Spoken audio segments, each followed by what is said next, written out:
సభ్యత్వ కార్యక్రమంలో మీ అందరికీ తెలుసు,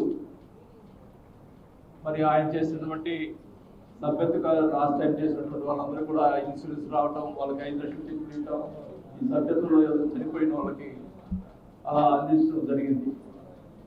మరి ఇవన్నీ కూడా లాస్ట్ టైం జరిగినటువంటి సభ్యత్వం కంటే ఈ సంవత్సరం మరి డబల్ చేయాలని చెప్పి కూడా మన జనసేన నాయకులని కోరుకుంటాము. మరి నేను ఒకటే చెప్తా ఉన్నా, సభ్యత్వం ఎవరైతే ఎక్కువ చేస్తారో, ఎక్కడైతే జనసేన సభ్యత్వం ఇక్కడ జరుగుతుందో, కార్పొరేటర్లు కానీ, కార్పొరేషన్ కానీ, పంచాయతీలు కానీ, ఎంపీటీసీలు కానీ, ఇవన్నీ కూడా ఎక్కడైతే ఎక్కువ సభ్యత్వం జరుగుతుందో అక్కడ డెఫినెట్గా జనసేన పార్టీకి అక్కడ సీట్ ఇచ్చేదానికి నా వంతు నేను అడ్డం తిరిగిన కూడా నేను ప్రయత్నం చేస్తాను. నేను మొదటి నుంచి కూడా కార్యకర్తల కోసం పనిచేశాను.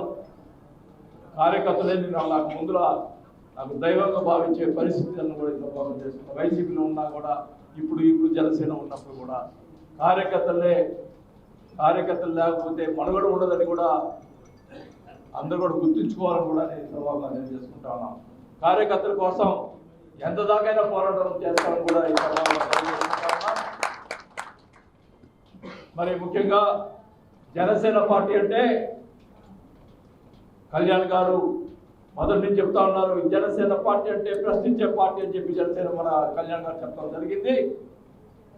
ఖచ్చితంగా ఆయన అడుగుదారులోనే నడుచుకుంటూ ఎక్కడ తప్పు జరిగినా ప్రశ్నించేదానికి సిద్ధంగా ఉంటాను అని చెప్పి కూడా ఈ సభాగా తెలియజేసుకుంటా ఉన్నాం.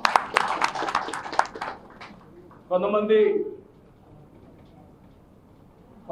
మాట్లాడతారు, కొన్ని మీడియాలో కూడా మాట్లాడతారు, కొన్ని మీడియాలు కూడా రకరకాలుగా చెప్తుంటారు.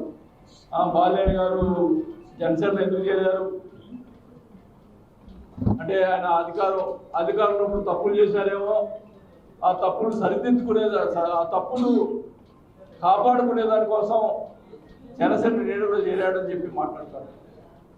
నేను ఒకటే చెప్తా ఉన్నా, లాస్ట్ 5 yearsలో ఎక్కడ తప్పు జరిగినా